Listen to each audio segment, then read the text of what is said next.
Hello, everybody, and thank you for tuning in to another episode of Ryan's Travels. I wanted to talk a little bit today about visas, and I'm not talking about every different type of visa. I'm not here to educate you on a ton of stuff. Basically, I want to tell you about the problem that I had to solve and what we had to do. So, coming from America, this is going to be for Americans, not for anybody else. So, when I first came here, I came on a tourist visa, and on a tourist visa, you can basically, come in for 30 days. You can go get an extension for 30 days, and then you can go and do what's called a border run.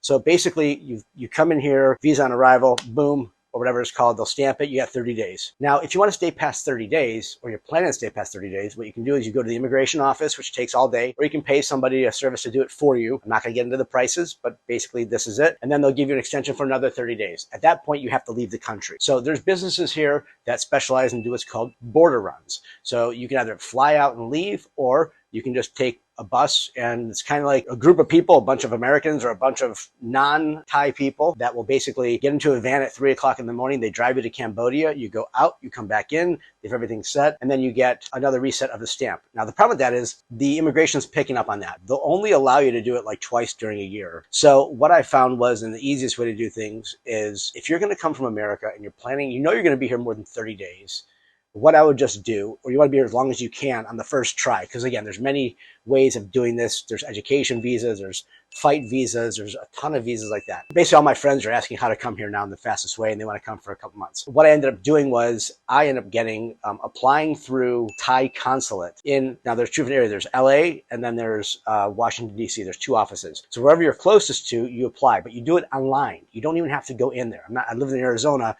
I don't have to go to LA to do this. You basically upload all your information. From there, they'll give you a visa within like a week or two. I forget what the actual amount is, but it's there. When you do that, you have 6 months to travel. It's from the day they issue is when the time starts. You have 6 months from that point to use the visa back and forth, right? So we do what's called it's a multiple entry visa. You apply online. It's a multiple entry visa.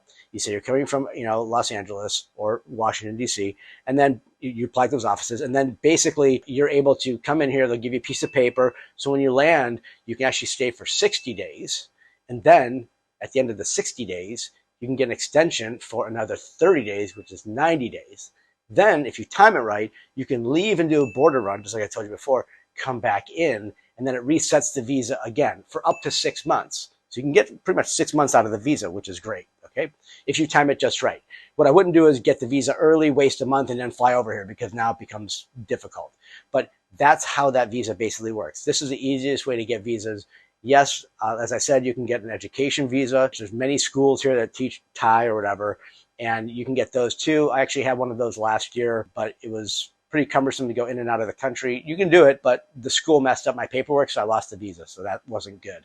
But that's for about 9 to 12 months, depending on how you time it. And then also there is, if you want to learn Muay Thai, you can also go ahead and apply for a fight visa pretty much the same timing as that. We're coming from America. We have a lot more money than people in Thailand, even though people that are just regular people in America make a lot more money than Thai people. The easiest thing for me to do is, everyone said, you get on the boards on Facebook, oh yeah, we can, you can go do this stuff yourself. Look, I tried doing it myself. I would not do it. Okay. Just pay the money. It's like $100 or a couple $100 to pay to someone to do it.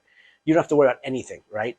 So I actually went and I paid a service this time. I'm in my multiple entry visa. I just, at this time of this video, finished 60 days and I needed an extension for 30 days. I went and I paid a service. Normally I have to wait all day long in queue down at immigration. It's a pain in the you-know-what. So I walk in, I drop it to them. Literally, it was done. Had nothing else to do. Next day, go back to the service. They gave me my passport, and I'm good. And now I'm good for another 30 days, and then I'll go do a border run and come back. So I hope that answers the question about what's called the multiple entry travel visa. If you have any questions, hit me up. I'll put some information down below, and talk to you guys soon.